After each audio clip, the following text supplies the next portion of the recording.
Hello, and welcome to the Nate Stories Podcast, episode 11. I'm recording this while I am laying down in bed with the microphone right in front of me on my chest. This is fantastic. If I could only animate in this position, I would get so much done. You could just lay down and accomplish everything. I mean, if I wanted to take a nap, I could do it. I could just close my eyes and I'm napping and recording a podcast. That's multitasking. Wouldn't that be weird if I actually talked in my sleep? I've always thought talking in your sleep is like a weird phenomenon.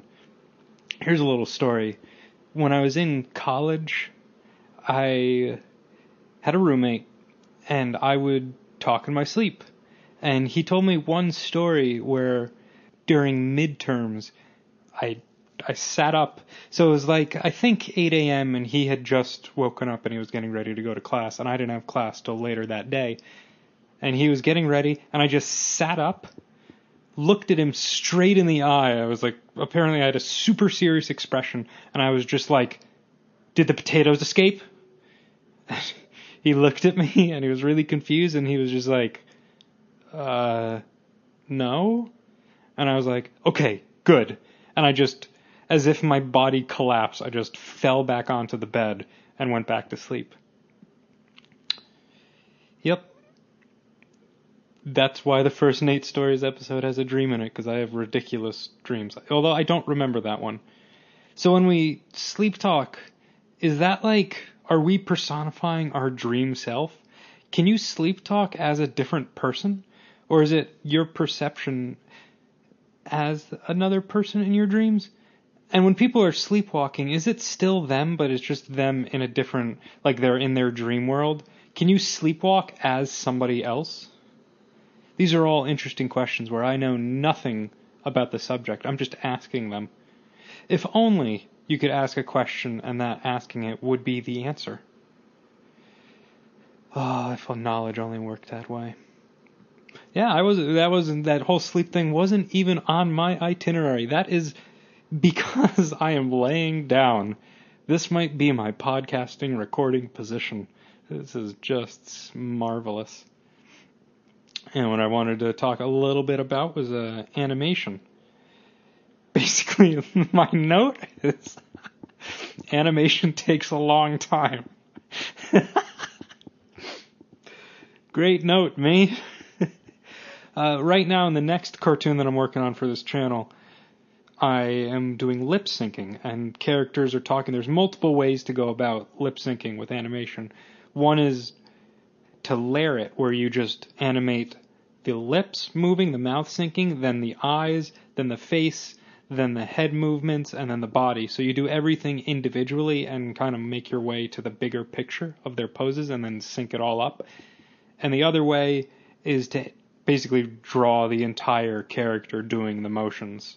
So that the latter takes more planning to do, but it takes longer, but I think it also looks better. Like if you watch the old Disney movies, that's basically how they did it then, where they pencil sketch their entire way through the motions versus, say, something like South Park, where they just animate the mouths mostly and the eyes, or even Family Guy.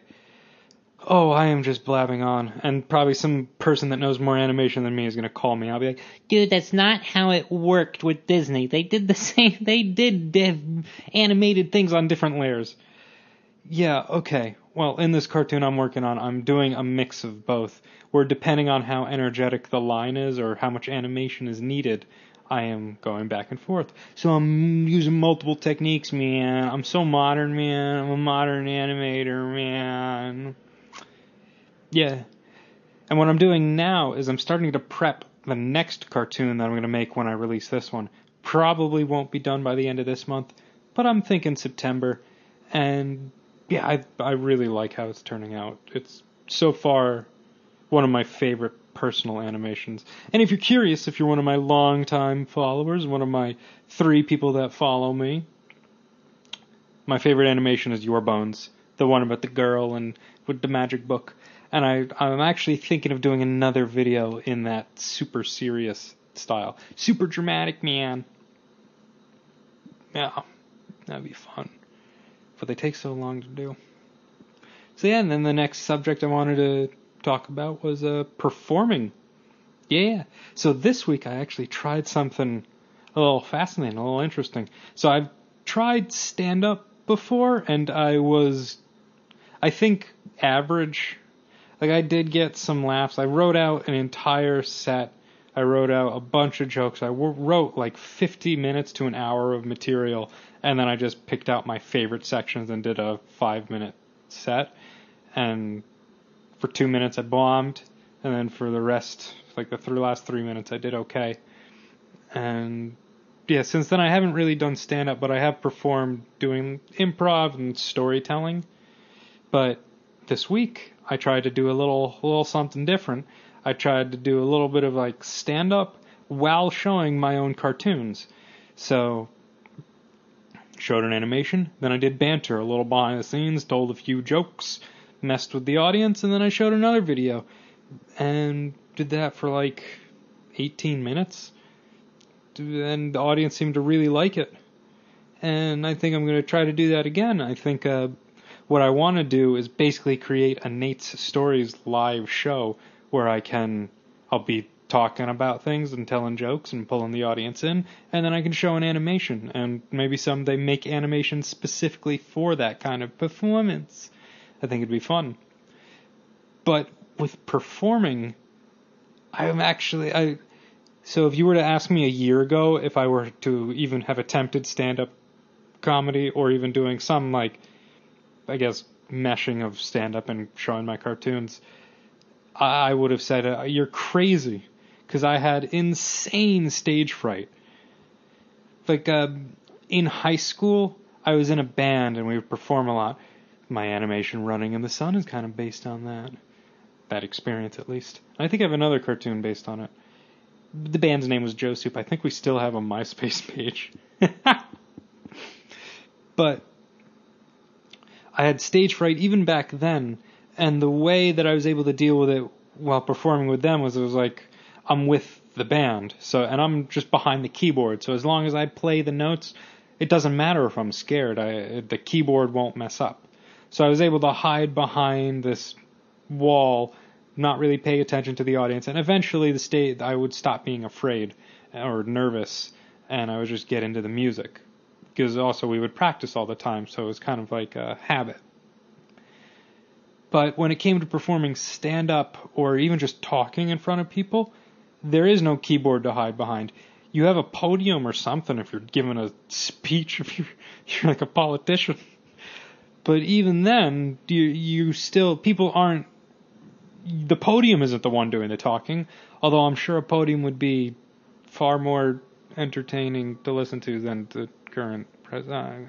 I actually told a great joke this week about Trump. Well, no, I don't even remember it. Oh, I should edit that out. Yeah, nothing's worse than having someone say, I have a joke for you. I told a great story the other day, or heard a great joke, but I don't remember what it is. I'm not going to edit it out. This is how I do things. I'm going to try to make this podcast the first one where I don't do editing. Don't do any editing. Actually, I did edit something at the very beginning. Close. Anyways.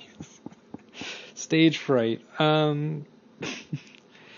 Yeah, doing speeches and talking, I was always really scared and I would forget things.